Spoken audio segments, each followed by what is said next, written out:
Hello my dear friends, कैसे हैं। आज का वीडियो लेकर आया हूँ क्लास 5th के स्टूडेंट्स के लिए। विषय है पर्यावरण अध्ययन।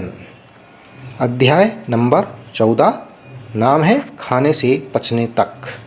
आज इस चैप्टर के क्वेश्चन आंसर्स देखेंगे, पढ़ेंगे। आइए सोचिए और लिखिए। पृष्ठ संख्या 149 पर ये प्रश्न है, हमें भोजन करते समय रोटी के कौर छोटे छोटे ही क्यों लेने चाहिए। उत्तर, हमें भोजन करते समय रोटी के कौर छोटे छोटे करके ही खाना चाहिए, क्योंकि रोटी के छोटे कौरों को हम आराम से चबा चबा कर खा सकते हैं, पचने में आसानी रहती है। दूसरा प्रश्न है, भोजन को चबाना क्यों आवश्यक है।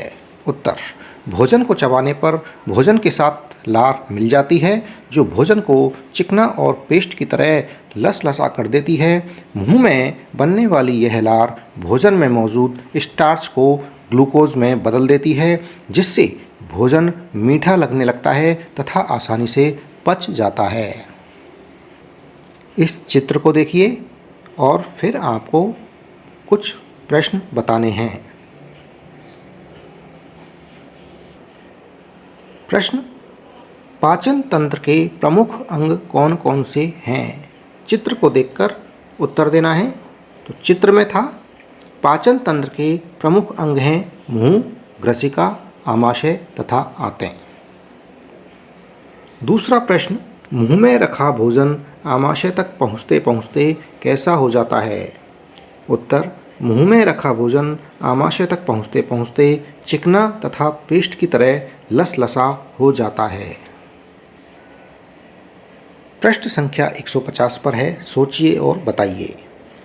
क्या आपने किसी को यह कहते हुए सुना है, मेरे पेट में चूहे कूद रहे हैं। इस कथन का क्या आशय है। यदि कोई कह रहा है कि मेरे पेट में चूहे कूद रहे हैं, तो इस कथन का मतलब क्या है, देख लेते हैं। हाँ, अपने बड़ों को यह कहते हुए हमने सुना है। इस कथन का आशय है, जोरों से भूख लगी है। आपको भूख का एहसास कब कब होता है। उत्तर, हमें भोजन किए हुए 4 से 5 घंटे होने के बाद भूख का एहसास होता है। यही कारण है हमें प्रतिदिन सुबह, दोपहर तथा शाम को भूख का एहसास होता है। तीसरा प्रश्न, अगर आपको एक दिन खाना नहीं मिले तो क्या होगा। उत्तर, अगर हमें एक दिन खाना नहीं मिले तो कमजोरी महसूस होने लगती है।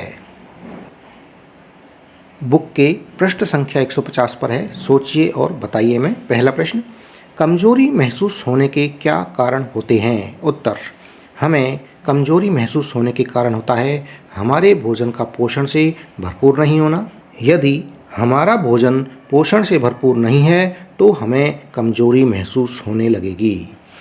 दूसरा प्रश्न, खाना खाने के बाद भी कमजोरी महसूस होने लगे तो क्या करना चाहिए।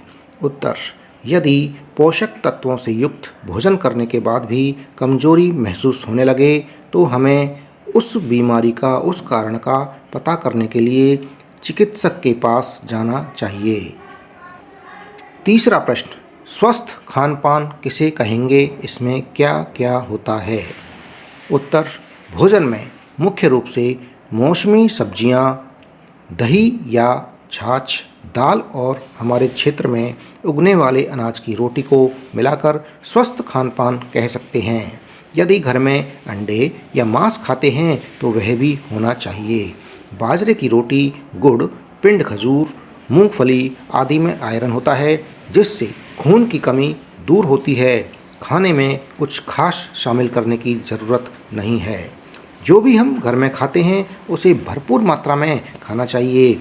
साथ ही पानी भी पीते रहना चाहिए, जिससे पाचन क्रिया सुचारू रूप से चलती रहे। पृष्ठ संख्या 152 पर है, सोचिए और बताइए में। पहला प्रश्न, मीरा को कमजोरी क्यों महसूस हो रही थी। उत्तर, मीरा को खून की कमी अर्थात एनीमिया नामक बीमारी हो गई थी, इसलिए उसे कमजोरी महसूस हो रही थी। दूसरा प्रश्न, मीरा के जैसे लक्षण आप अपने किस किस साथी में देखते हैं? उत्तर, मीरा के जैसे लक्षण हमने आयुष, पल्लवी, मीना और राहुल में भी देखे हैं। आपकी क्लास में अगर किसी और बच्चे में इस तरह के लक्षण आ रहे हों तो आप उन बच्चों के नाम लिखने हैं आपको। तीसरा प्रश्न, शरीर में एनीमिया ना हो इसके लिए हमें क्या करना चाहिए? उत्तर, शरीर में एनीमिया आयरन की कमी से होता है, अतः शरीर में आयरन की कमी नहीं हो इसके लिए हमें अनाज, दालें, तिल, हरी पत्तेदार सब्जियां, अखरोट, बादाम, अमरूद, मौसमी, पिंड खजूर, दाख, मछली, लीवर आदि खाने चाहिए। हम भोजन में बहुत सी चीज़ें खाते हैं जैसे मक्की यानी मक्का, चने की दाल, चावल, दलिया, बैंगन, दूध, दही, मटर, गाजर, आम, पपीता, सेब, पालक, भिंडी, पोहा, करेला, लौकी, पनीर, छाछ, मावा, अंडे, मांस, मछली, रोटी, ब्रेड इत्यादि। दिए गए समूह में इन चीज़ों को बांटिए। ये समूह दे रखें: हरी सब्जियां, दूध एवं इसके उत्पाद, फल, अनाज एवं दालें, मांस, अंडे इत्यादि। हरी सब्जियों में कौन कौन सी चीज़ें आ रही हैं जो हमें दी गई हैं? इतनी सारी वस्तुएं। दूध एवं इसके उत्पाद, दूध और उससे बनने वाले जो उत्पाद हैं जैसे छाछ हो गई, पनीर हो गया, इस तरह के इस कॉलम में लिखने हैं। फलों के अंदर फलों के नाम लिखने हैं। अनाज एवं दालों के अंदर अनाज और दालों के नाम लिखने हैं। और मांस, अंडे, इसके अंदर अंडे, मांस से संबंधित जो चीज़ें दी हुई हैं या अलग से आप कोई चीज़ याद आ रही है वो यहाँ लिखनी है। आइए देख लेते हैं। हरी सब्जियों में है बैंगन, मटर, गाजर, पालक, भिंडी, करेला, लौकी। दूध एवं इसके उत्पाद हैं दूध, दही, पनीर, छाछ और मावा। फलों में हैं आम, पपीता, सेब। अनाज एवं दालें हैं मक्की अर्थात मक्का, चने की दाल, चावल, दलिया, पोहा, रोटी और ब्रेड। मांस, अंडे आदि में हैं अंडे, मांस, मछली। नीचे दिए गए पिरामिड को कॉपी में बनाकर आपके खाने की मात्रा अनुसार सामग्री के नाम भरिए। यहाँ पिरामिड बना हुआ है, इसके अंदर कम मात्रा में ऊपर ही ऊपर लिखने हैं। सीमित मात्रा में जो खाना है उसको यहाँ बीच में लिखना है।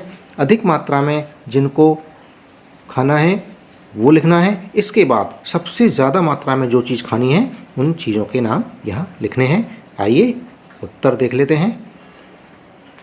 क्या खाएं व कितना खाएं? यहाँ देखिए, कम खाएं, कम क्या खाना है? घी, तेल, मीठा भोजन। सीमित खाना है दूध, दही, छाछ, पनीर, मक्खन आदि। इसके अलावा यदि मछली, मांस, मूंगफली, ये भी सीमित मात्रा में खाने हैं। खूब खाने हैं पालक, गोभी, टमाटर, गाजर, आलू, मटर, सेब, केला, अंगूर, पपीता, नारंगी आदि, ये खूब खाने हैं। सर्वाधिक सबसे ज़्यादा जो खाने हैं वो हैं रोटी, दालें, चावल, दलिया, खीच, पोहा, सूजी आदि। इनको जमकर खाएं। पूरा एक साथ देख लेते हैं। पिरामिड को छोटा कर देंगे।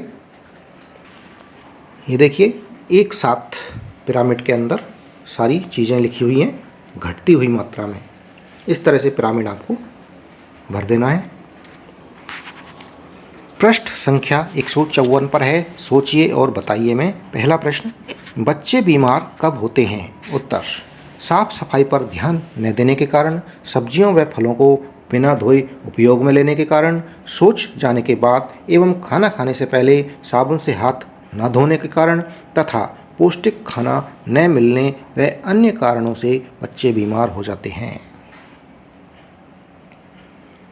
दूसरा प्रश्न, किस कारण से बच्चों का विकास रुक जाता है? उत्तर, जब बच्चों के पेट में कीड़े पनप जाते हैं तो बच्चों में खून की कमी हो जाती है जिससे बच्चों का विकास रुक जाता है। तीसरा प्रश्न, बच्चों का पढ़ाई में मन क्यों नहीं लगता है? उत्तर, जब बच्चों के पेट में कीड़े पनप जाते हैं तो बच्चों की मानसिक और शारीरिक शक्ति कमज़ोर हो जाती है जिससे बच्चों का मन पढ़ाई में नहीं लगता है। चौथा प्रश्न, कृमि नियंत्रण से बच्चों को क्या क्या लाभ होते हैं? उत्तर, कृमि नियंत्रण से बच्चों को शारीरिक और मानसिक शक्ति मिलती है, बच्चे कम बीमार पड़ते हैं जिससे उनका मन पढ़ाई में भी लगता है, बच्चों का विकास तेजी से होने में सहायता मिलती है। पृष्ठ संख्या 154 पर है, जाना समझा अब बताइए। पहला प्रश्न है, एनीमिया हो जाने पर दी जाने वाली गोली का पूरा नाम बताइए। उत्तर, एनीमिया हो जाने पर आयरन फॉलिक एसिड को बोलते हैं IFA, आयरन फॉलिक एसिड नाम की गोली दी जानी चाहिए। दूसरा प्रश्न, कृमि नियंत्रण के लिए कौन सी गोली लेंगे? उत्तर, कृमि नियंत्रण के लिए एल्बेंडाजोल नाम की गोली लेंगे। तीसरा प्रश्न, खून की कमी को पूरा करने के लिए भोजन में क्या क्या लेना चाहिए? उत्तर, खून की कमी को पूरा करने के लिए भोजन में हमें अनाज, दालें, तिल, हरी पत्तेदार सब्जियां, अखरोट, बादाम, अमरूद, मौसमी, पिंड खजूर, दाख, मछली, लीवर आदि लेने चाहिए। चौथा प्रश्न, पाचन तंत्र का नामांकित चित्र बनाइए। इस तरह से आपको चित्र बनाना है। नामांकित का मतलब है चित्र को बनाकर उसके अंगों के नाम लिखने हैं। इस तरह से चित्र हो जाएगा नामांकित चित्र। प्रश्न संख्या 5, भोजन के पाचन को क्रमवार विस्तार से लिखिए। उत्तर, भोजन के पाचन की क्रिया, सर्वप्रथम मुंह में रखा भोजन दांतों द्वारा धीरे धीरे चबाया जाता है जिससे लार भोजन के साथ मिल जाती है जो भोजन को पेस्ट की तरह चिकना और लसलसा कर देती है। मुंह में बनने वाली यह लार भोजन में मौजूद स्टार्च को ग्लूकोज में बदल देती है।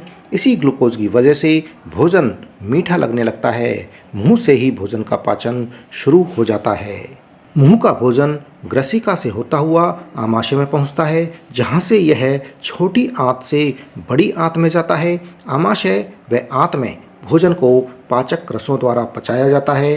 अपचित भोजन मलाशय में एकत्रित होता है जिसे बाहर त्याग दिया जाता है।